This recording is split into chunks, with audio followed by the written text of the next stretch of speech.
ಎಲ್ಲರಿಗೂ ನಮಸ್ಕಾರ. ನಾನು ಶಾಂಭವಿ, ಶ್ರೀಶಂಕರ ಕ್ಯಾನ್ಸರ್ ಆಸ್ಪತ್ರೆಯ ವೈದ್ಯರೊಂದಿಗಿನ ವಿಶೇಷ ಸಂದರ್ಶನ ಕಾರ್ಯಕ್ರಮಕ್ಕೆ ತಮಗೆಲ್ಲರಿಗೂ ಸ್ವಾಗತ.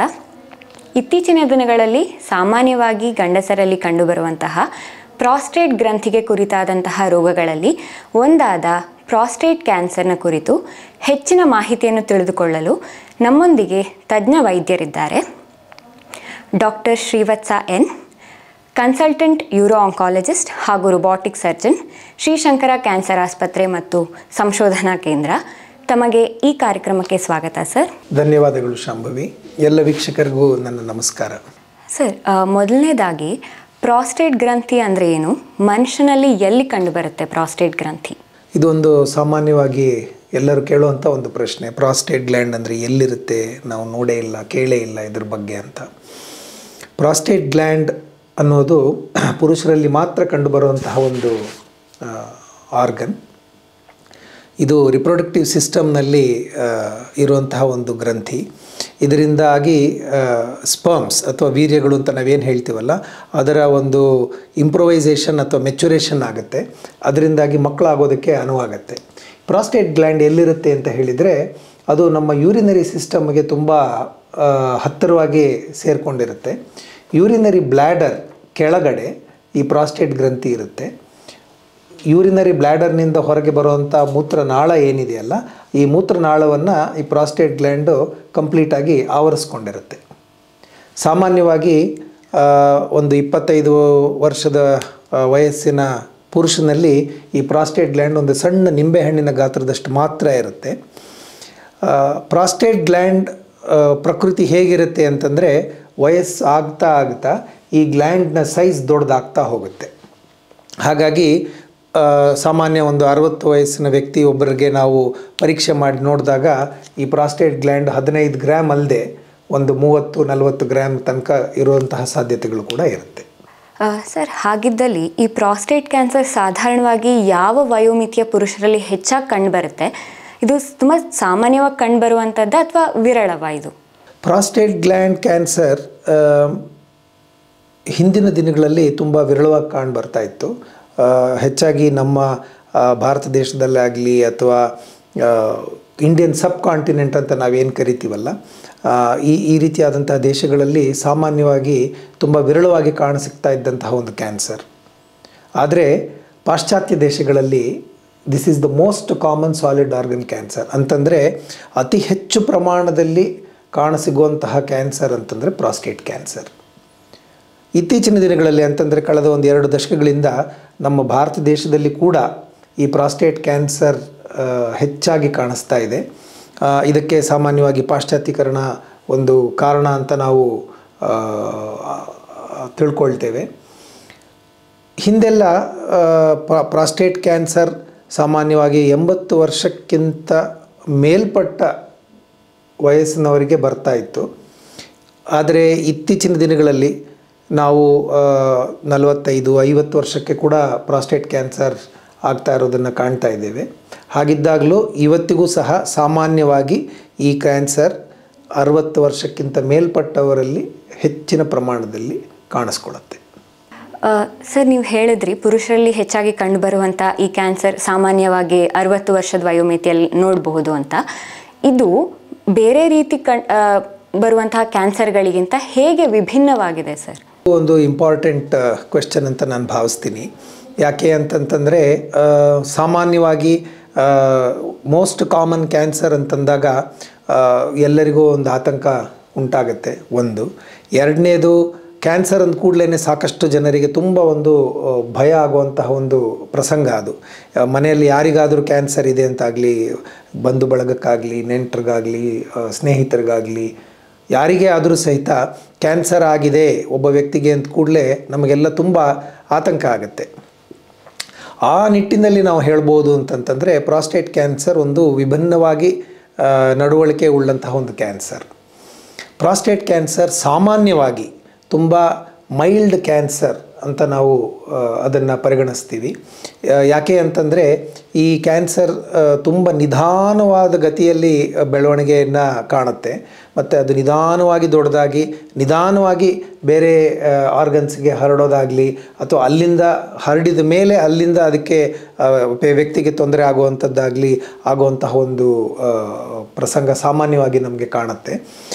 ಈ ನಿಟ್ಟಿನಲ್ಲಿ ನಾನು ಮತ್ತೆ ಹೇಳಬೇಕೇನಂತಂತಂದರೆ ಪ್ರಾಸ್ಟೇಟ್ ಕ್ಯಾನ್ಸರ್ ಸಾಮಾನ್ಯವಾಗಿ ಒಂದು ಬೇರೆ ಕ್ಯಾನ್ಸರ್ಗಳಿಗಿಂತ ವಿಭಿನ್ನ ಕ್ಯಾನ್ಸರ್.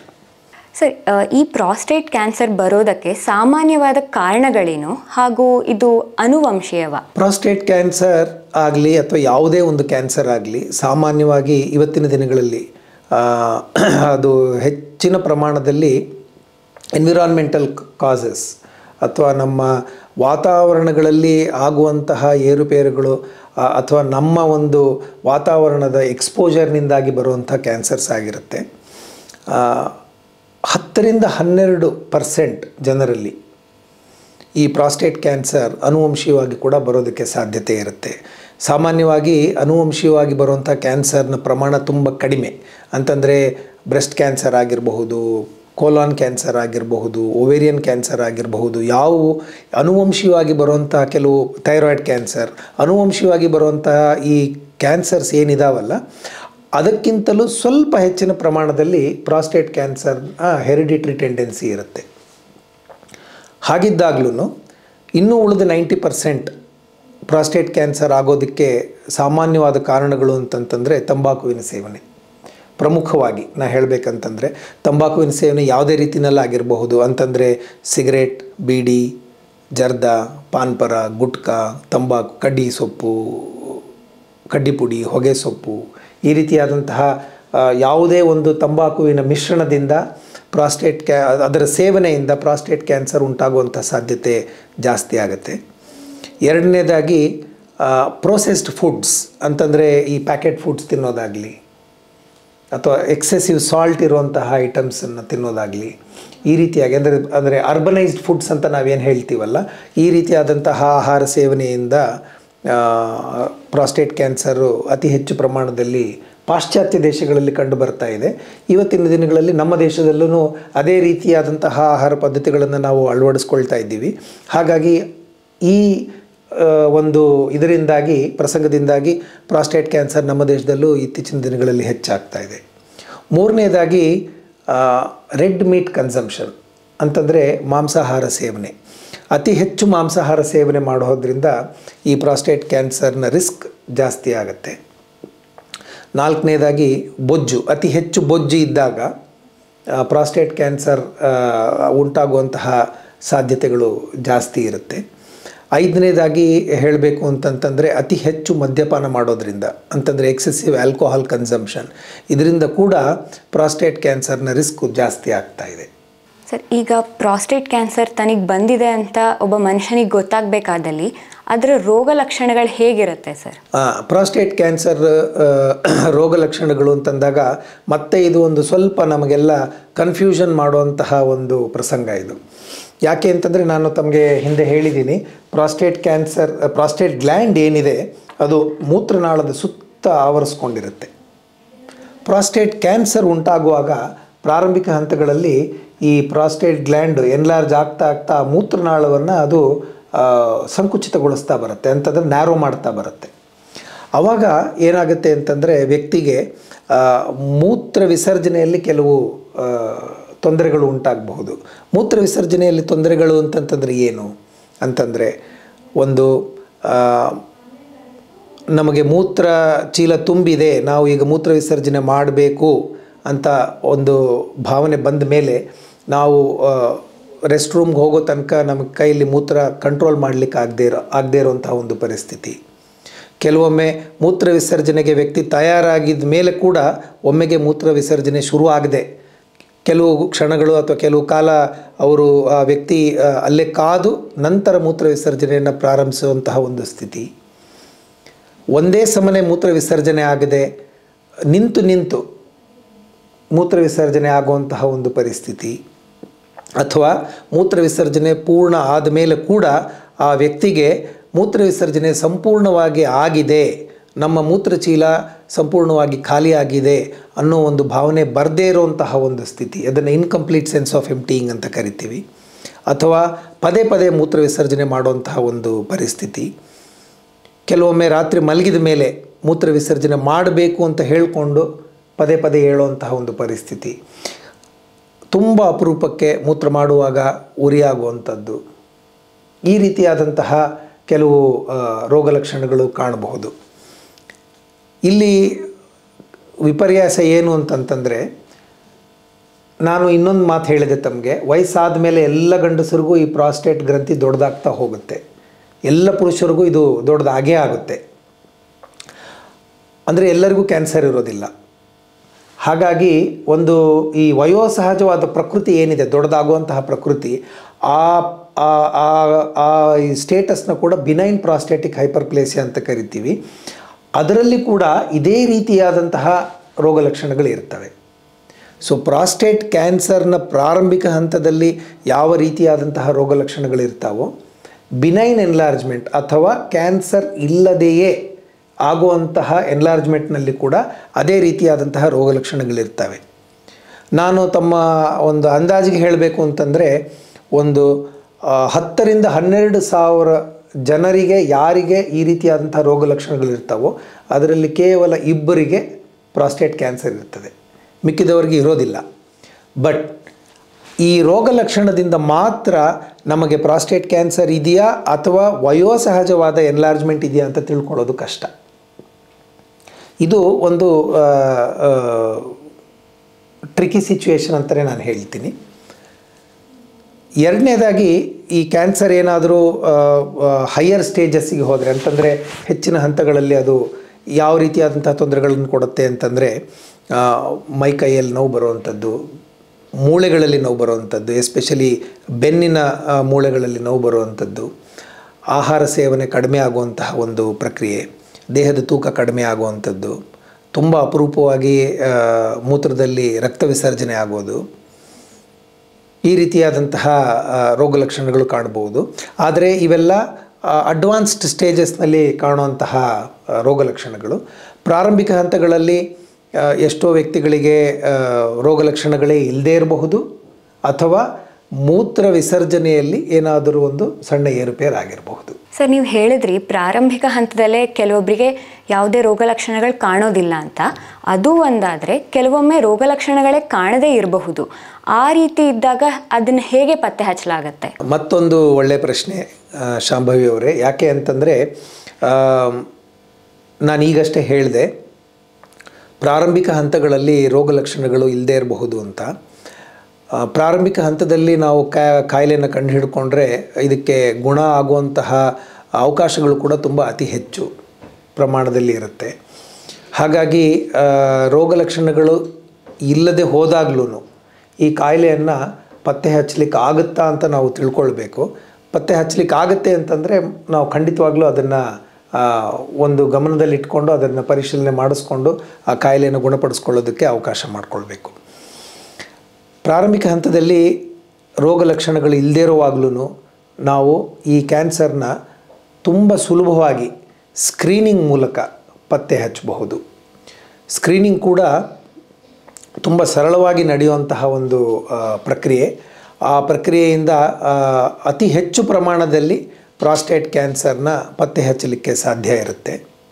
ಹಾಗೂ ರೋಗ ಲಕ್ಷಣಗಳು ಕಾಣಿಸ್ಕೊಳ್ತಾ ಇರುವಂತಹ ಪರಿಸ್ಥಿತಿಯಲ್ಲಿ ಕೂಡ ನಾವು ಈ ಸ್ಕ್ರೀನಿಂಗ್ನ ಪ್ರಯೋಗ ಮಾಡಿಕೊಂಡು ಆ ವ್ಯಕ್ತಿಗೆ ವಯೋಸಹಜವಾದ ಎನ್ಲಾರ್ಜ್ಮೆಂಟ್ನಿಂದಾಗಿ ಈ ಸಿಂಪ್ಟಮ್ಸ್ ಬರ್ತಾ ಇದೆಯಾ ಅಥವಾ ಪ್ರಾಸ್ಟೇಟ್ ಕ್ಯಾನ್ಸರ್ನಿಂದಾಗಿ ಈ ಸಿಂಪ್ಟಮ್ಸ್ ಬರ್ತಾ ಇದೆಯಾ ಅಂತ ಕಂಡುಹಿಡಿಬೋದು. ಸರ್, ಈಗ ತಾವು ಹೇಳಿದ್ರಿ ಸ್ಕ್ರೀನಿಂಗ್ ಮೂಲಕ ನಾವು ಪತ್ತೆ ಹಚ್ಬೋದು ಅಂತ. ಈ ಸ್ಕ್ರೀನಿಂಗ್ ವಿಧಾನ ಹೇಗೆ ನಡೆಯುತ್ತೆ ಸರ್? ನಾನು ಈಗಷ್ಟೇ ಹೇಳಿದಾಗೆ ಸ್ಕ್ರೀನಿಂಗ್ ಒಂದು ತುಂಬ ಸುಲಭವಾಗಿ, ಅಟ್ಲೀಸ್ಟ್ ಪ್ರಾಸ್ಟೇಟ್ ಕ್ಯಾನ್ಸರ್ಗೆ ತುಂಬ ಸುಲಭವಾಗಿ ನಾವು ಸಾಧಿಸ್ಬೋದಾದಂತಹ ಒಂದು ಟೆಕ್ನಿಕ್ಕು. ಇದರಲ್ಲಿ ಸಾಮಾನ್ಯವಾಗಿ ವೈದ್ಯರು ಒಬ್ಬ ರೋಗಿಯನ್ನು ಪರಿಶೀಲನೆ ಮಾಡ್ತಾರೆ. ಪ್ರಾಸ್ಟೇಟ್ ಗ್ರಂಥಿ ನಾವು ಪರೀಕ್ಷೆಗೆ ಸಿಕ್ಕುವಂತಹ ಒಂದು ಜಾಗದಲ್ಲಿದೆ. ಒಂದು ಸಣ್ಣ ಎಕ್ಸಾಮಿನೇಷನ್, ಡಿಜಿಟಲ್ ರೆಕ್ಟಲ್ ಎಕ್ಸಾಮಿನೇಷನ್ ಅನ್ನೋ ಒಂದು ಪ್ರಕ್ರಿಯೆಯಿಂದ ಪ್ರಾಸ್ಟೇಟ್ ಗ್ರಂಥಿಯಲ್ಲಿ ಏನಾದರೂ ಕ್ಯಾನ್ಸರ್ ಇದೆಯಾ ಅನ್ನೋದನ್ನು ನಾವು ಪತ್ತೆ ಹಚ್ಚಬಹುದು. ವೈದ್ಯರಿಗೆ ಏನಾದರೂ ಸಂದೇಹ ಇದ್ದರೆ ಈ ವ್ಯಕ್ತಿಗೆ ಪ್ರಾಸ್ಟೇಟ್ ಕ್ಯಾನ್ಸರ್ ಇರಬಹುದು ಅಂತ, ಅಂತಹ ವ್ಯಕ್ತಿಗಳಿಗೆ ಒಂದು ಸಣ್ಣ ರಕ್ತ ಪರೀಕ್ಷೆ ಮಾಡಿಸಲಾಗುತ್ತೆ. ಆ ರಕ್ತ ಪರೀಕ್ಷೆಯನ್ನು ನಾವು PSA ಟೆಸ್ಟಿಂಗ್ ಅಂತ ಕರಿತೀವಿ. PSA ಅಂತಂದರೆ ಪ್ರಾಸ್ಟೇಟ್ ಸ್ಪೆಸಿಫಿಕ್ ಆ್ಯಂಟಿಜನ್ ಅಂತ. ಇದು ಒಂದು ಬ್ಲಡ್ ಟೆಸ್ಟ್ನಲ್ಲಿ ಗೊತ್ತಾಗುವಂತಹ ಒಂದು ಆ್ಯಂಟಿಜನ್ ರಿಪೋರ್ಟ್. ಈ PSA ಟೆಸ್ಟಿಂಗ್ನಲ್ಲಿ ಏನಾದರೂ ವ್ಯತ್ಯಾಸಗಳು ಕಂಡು ಬಂದರೆ ಆಗ ಆ ವ್ಯಕ್ತಿಯನ್ನು ಪ್ರಾಸ್ಟೇಟ್ ಕ್ಯಾನ್ಸರ್ನ ಸಂದೇಹದಿಂದಾಗಿ ಹೆಚ್ಚಿನ ಪರೀಕ್ಷೆಗಳಿಗೆ ನಾವು ಒಳಪಡಿಸ್ತೀವಿ. ಯಾರಿಗೆ ಸಂದೇಹ ಇರುತ್ತೋ ಅಂಥವರಿಗೆ ನಾವು MRI ಟೆಸ್ಟಿಂಗ್ ಅಂತ ಫರ್ದರ್ ಟೆಸ್ಟಿಂಗ್ನ ಮಾಡಿಕೊಂಡು, ಈ MRI ಟೆಸ್ಟಿಂಗ್ನಲ್ಲಿ ಏನಾದರೂ ವ್ಯತ್ಯಾಸಗಳು ಕಂಡು ಬಂದರೆ ಅಂತಹ ವ್ಯಕ್ತಿಗಳಿಗೆ ಮಾತ್ರ ಬಯಾಪ್ಸಿ ಮಾಡ್ತೀವಿ. ಈ ಸಂದರ್ಭದಲ್ಲಿ ನಾನು ಇನ್ನೊಂದು ವಿಚಾರ ಏನು ಹೇಳೋದಕ್ಕೆ ಇಷ್ಟಪಡ್ತೀನಿ ಅಂತಂತಂದರೆ, PSA ಅಂತ ಹೇಳಿದೆ ನಾನು, ಪ್ರಾಸ್ಟೇಟ್ ಸ್ಪೆಸಿಫಿಕ್ ಆ್ಯಂಟಿಜನ್ ಅಂತ. ಪ್ರಾಸ್ಟೇಟ್ ಸ್ಪೆಸಿಫಿಕ್ ಆ್ಯಂಟಿಜನ್ ಸಾಮಾನ್ಯವಾಗಿ ಎಲ್ಲ ಪುರುಷರಲ್ಲೂ ಒಂದು ಮಟ್ಟದಲ್ಲಿ ಅಥವಾ ಒಂದು ಲೆವೆಲ್ವರೆಗೆ ಪ್ರೊಡ್ಯೂಸ್ ಆಗ್ತಾನೆ ಇರುತ್ತೆ. ಮತ್ತು ಈ PSA ಕೆಲವೊಮ್ಮೆ ಏನೂ ಕಾರಣ ಇಲ್ಲದೆ ಸಹಿತ ಅಥವಾ ನಾನ್ ಕ್ಯಾನ್ಸರಸ್ ರೀಸನ್ಸ್ ಅಂತಂದರೆ ಕ್ಯಾನ್ಸರ್ನಿಂದ ಅಲ್ಲದೆ ಬೇರೆ ಕಾರಣಗಳಿಂದ ಕೂಡ ಹೆಚ್ಚಾಗುವಂತಹ ಸಾಧ್ಯತೆ ಇರುತ್ತೆ. ಹಾಗಾಗಿ ನಾವು ಪ್ರಾಸ್ಟೇಟ್ ಕ್ಯಾನ್ಸರ್ನ ಪತ್ತೆ ಹಚ್ಚಲಿಕ್ಕೆ PSA ಟೆಸ್ಟಿಂಗ್ ಮಾಡ್ತೀವಿ ನಿಜ, ಆದರೆ ಪ್ರತಿ ಸಲ ಯಾರಿಗೆ PSA ಜಾಸ್ತಿ ಇರುತ್ತೋ ಅವರಿಗೆಲ್ಲ ಪ್ರಾಸ್ಟೇಟ್ ಕ್ಯಾನ್ಸರ್ ಇದೆ ಅಂತ ಹೇಳೋದಕ್ಕಾಗೋದಿಲ್ಲ. ಎಷ್ಟೋ ಸಲ PSA ಜಾಸ್ತಿ ಇರುತ್ತೆ, ಆದರೆ ಆ ವ್ಯಕ್ತಿಗೆ ಯೂರಿನರಿ ಟ್ರ್ಯಾಕ್ಟ್ ಇನ್ಫೆಕ್ಷನ್ ಆಗಿರಬಹುದು ಅಥವಾ ಯೂರಿನರಿ ಸಿಸ್ಟಮ್ನಲ್ಲಿ ಕಲ್ಲಾಗಿರಬಹುದು, ಕೆಲವೊಮ್ಮೆ ಯೂರಿನೇಷನ್ ನಿಂತು ಹೋಗಿರಬಹುದು ಯಾವುದಾದ್ರೂ ಒಂದು ಕಾರಣದಿಂದಾಗಿ. ಇಂತಹ ವ್ಯಕ್ತಿಗಳಿಗೆ ಕೂಡ PSA ಜಾಸ್ತಿ ಆಗಿರುತ್ತೆ. ಸೊ ನಾವು PSA ಜಾಸ್ತಿ ಇದೆ ಅಂದ ಕೂಡಲೇ ಅವರಿಗೆ ಪ್ರಾಸ್ಟೇಟ್ ಕ್ಯಾನ್ಸರ್ ಇದೆ ಅಂತ ಹೇಳೋದಿಲ್ಲ.